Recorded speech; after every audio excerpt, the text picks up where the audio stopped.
Good morning guys! May to this video, magluto tayo ng pancit canton. Then nag-crave tayo. So, let's cook! Sarap po sa pancit. Ang aking pancit is very healthy. Napakaraming sahog. Gulay at seafood. So, ayan. Tapos na maghiwa. Diba? Napaka-delicious ng aking mga vegetables. Very fresh.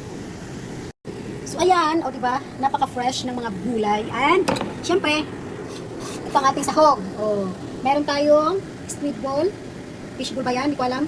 Scallops, chicken, and shrimp. Oh, ang ating hiwa natin guys, sobrang laki. Tapos, lagyan na natin ang ating, syempre, hilaw muna unahin. Ang manok. Ituin muna natin ang manok. Then, sunod ang ipon. Then, lagyan na natin ang ipon. Para maluto. Mamaya natin kasi prinito ko na yun siya.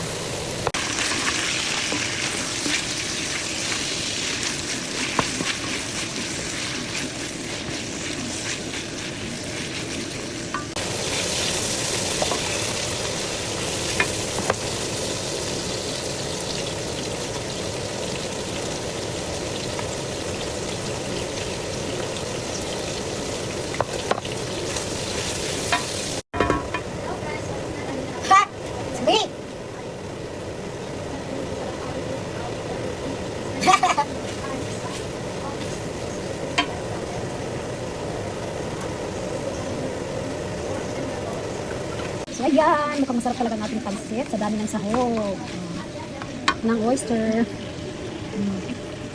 Hindi ko lalagyan ng tubig din kasi pinakulo ko na yung ating pansit. Niluto ko ng ating pansit dito, ay canton, para hindi na akong lalagay ng water. Ay, ang dami na. Diba? Mukha na siyang masarap, para siyang chapsina. Try that ko.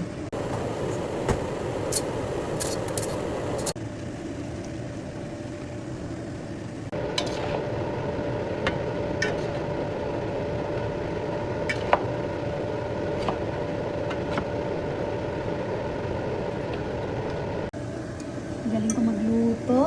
Pwede na ako magbenta. Kang masarap. Yummy. So, ayan. Tikpan natin ang ating pansit. Anong lasa?